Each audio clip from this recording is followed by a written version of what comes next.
Today, I'd like to talk about the Vikings and if we can judge them by the moral standards that we have today.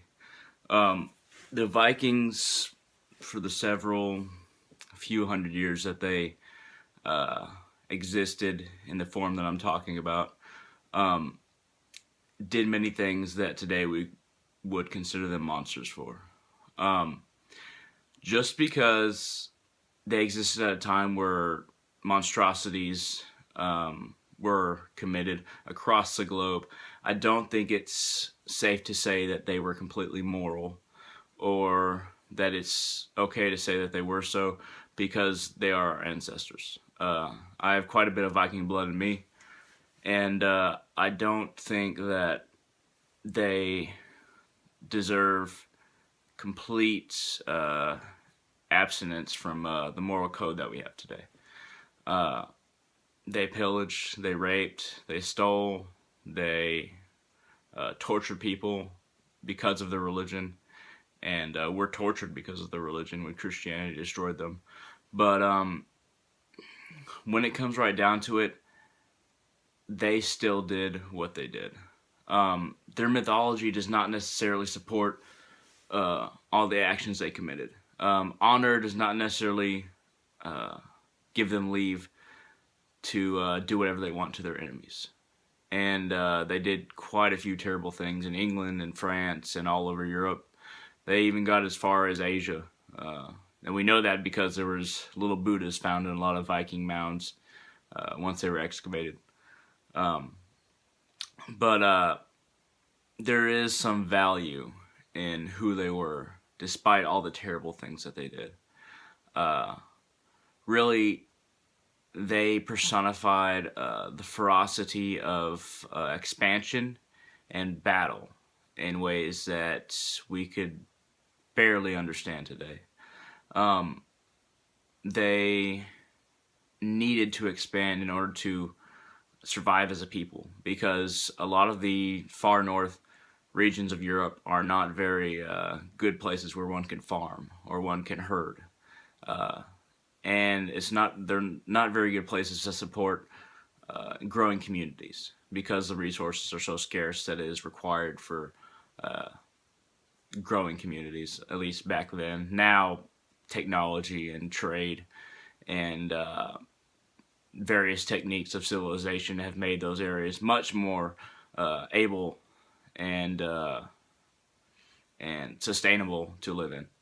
But the Vikings, just because they did terrible things, we also have to realize that they had incredible bravery. The Vikings, they constantly came up against enemies in other parts of Europe that they had no knowledge of their fighting style, their weaponry, the tactics that they might use on a military scale, or even the strategies that they would use as a civilization.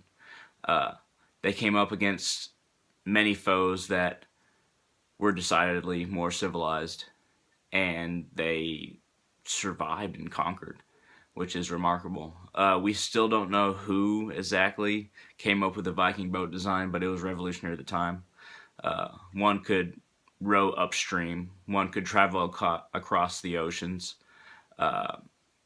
and one could trust that the ship would survive such journeys. And despite the ships being so great, it still took a lot of bravery in order to go across the amount of spaces that they did on the ocean, because the ocean provides virtually no resources in order to sustain a prolonged journey. One could fish, of course, but there are many other things that one needs in order to survive such a journey. Fresh water, various staples like citrus. Luckily for the Vikings, they didn't have journeys so long that they weren't supplied with proper fruit. But when the Vikings went from, let's say, Norway and Sweden and Finland to Iceland, that was not a very long journey, but they didn't know what was out there. And they went to Iceland, and then they went to Greenland, and then some of them even got as far as the American continents as we know them today. and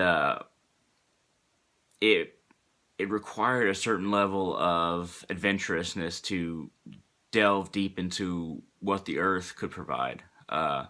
What kind of lands might be out there, despite one not knowing exactly what was out there, was remarkable for them to travel that far. And the only reason we have the shape of Europe that we have today is because the Vikings conquered and traded in a way that carved it up. Now, Russia was only formed because an ancient Viking tribe called the Rus ventured to Russia and settled there, and that's where we get the name Russia. Of course, their culture developed differently than the Vikings further westward.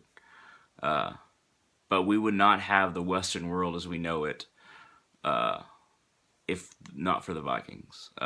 Even the parts of England that the Vikings conquered entirely shaped the culture and the nature of that land, so that that land could provide colonists and settlers for the New World, the American continents.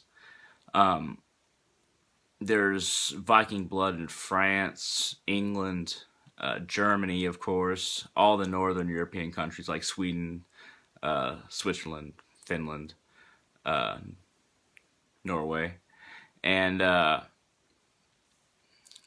really we would not have the diversity of European blood as dispersed as it is without the Vikings. There are great products from terrible things. All of human history is littered with terrible actions that human beings have done.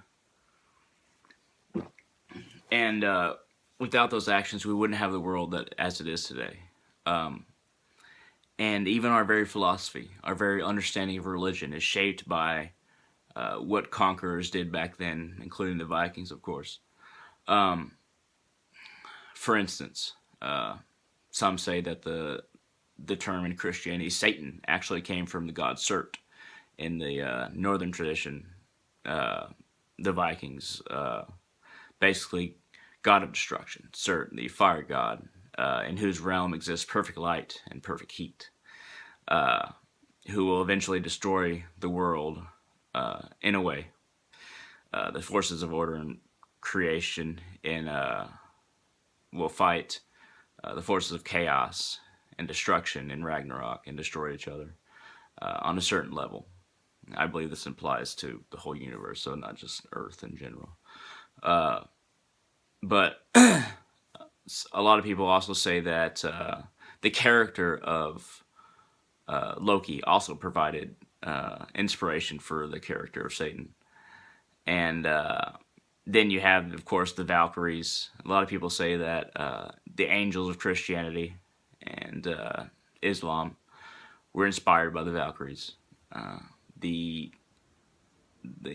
warriors with bird-like wings that came down, sent by Odin or Freya, to retrieve warriors who had died valiantly. And anytime a new religion at the time, like Christianity or later Islam, but anytime a new religion comes around, in order to understand it, they use terms and ideographic information from a previous faith in order to shape the understanding of a people's in relation to the new religion, so that everyone can understand it. Because without understandings from what people knew before, how can anybody really understand the religion that people are preaching now, newly? And really, religion and faith are reborn over and over again, as we see with the Vikings. So many things were taken to the Vikings and instituted in Christianity and in other tribal cultures. The Vikings' tribal culture influenced, I think, Greco religion later on. They did get that far as a Mediterranean. We all kind of share between each other. It's not like this inspired this people, and that's all there is to it. There's an exchange. There's always an exchange of faith and understanding, and the Vikings provided a big piece of human relation understanding between cultures. And if we're to think of Jesus Christ, a lot of the ways that Thor failed were brought into the ways that Christ succeeded in Christianity. It's like basically saying that, okay, Thor failed in all these ways, but Christ actually succeeded in all these ways. Thor failed to age. He fought this old man or old woman, depending on what version you believe in the mythology and the lore, and he thought, he could take this person on, but it turned out to be old age, and he realized that as time went on, this person grew stronger and stronger, and he or she ended up conquering him, and in a way, Christ is portrayed as he who is eternal and without age in his being. A lot of that comes from an exchange or an existence before the Vikings, just in the Abrahamic faith. But there was understanding that Christ was better because of this. And another thing that Thor will eventually fail to, that Christian religion thinks of as a second coming and the conquering of evil, is Thor eventually falls to the world serpent, Jormungand. Time. He represents time, and Thor will eventually be poisoned by it and destroyed by it. Whereas Christ, in his second coming, pretty much destroys all the forces of evil, and it's very much in relation to time. And the reason why Thor failed in these ways, and then in other ways too that I just can't recall at this time, is that Thor represented what human beings are and not what they can be. Many pagan religions said, okay, look, the gods failed in this way, but they still exist. And you can fail in these ways too, but still move forward. And that was a great inspiration. And with the monotheistic religions that developed as time went on after the Vikings, it was like, these things can't touch our saviors, whether they be, started with Abraham and then Judaic faith, then Jesus, and then Muhammad. And there's always an idea that all the things that inhibit humans can't touch these people. And